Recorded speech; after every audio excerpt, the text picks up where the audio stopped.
There's only one man who can take him down. I'll come back. Hey, you got room for one more? Not even packed. Ah, Judas Priest, get in.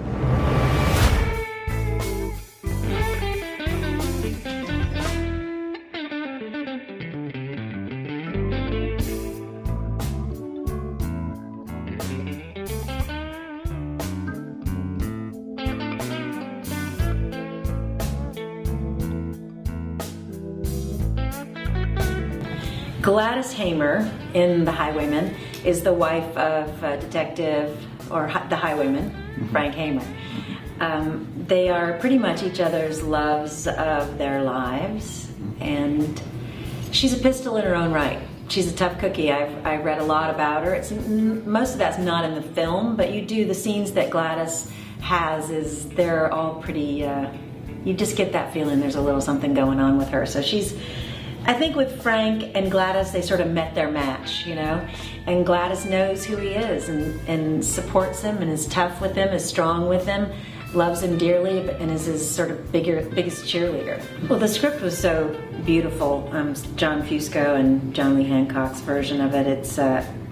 I just felt like it really captured this loving couple that had been together for quite a long time.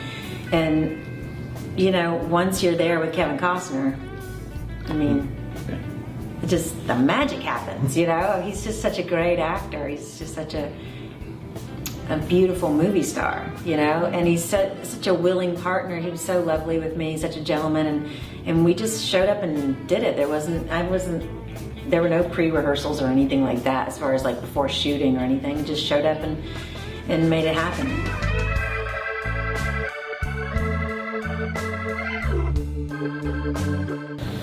Well, yeah, I worked with John Lee Hancock before on The Blind Side, and we were emailing about some other stuff, and he was saying, I'm going to do this film, and I don't know if there's a part for you. I was busy with something else, but it was literally, we were discussing my alma mater and things. He had some questions for me, and then all of a sudden they were like, hey, John thinks maybe you should do this part. So I read it and I was like, sure, I'll go do that. You know, went to Shreveport for about a week and did this great little part with John Lee Hancock and Kevin Costner. I'm glad. I think it's important to see that, you know, Frank Hamer had been in retirement. He'd lived a very dangerous life, but he had been retired and happy and home with, you know, the kids are grown and they have a pet, Javelina.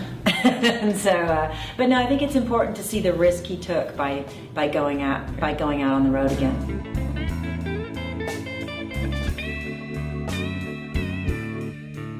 It's a fascinating story. It still is. I watched some documentaries on it before doing the film, and I mean, ultimately they were brutal, brutal murderers, but they were also practically babies. They were so young, you know. I think they glamorized themselves, and the media sort of grabbed that, and sort of like with some early celebrities, you know. This has gone far enough. I'm gonna take them down. What a fine idea. Let him sing!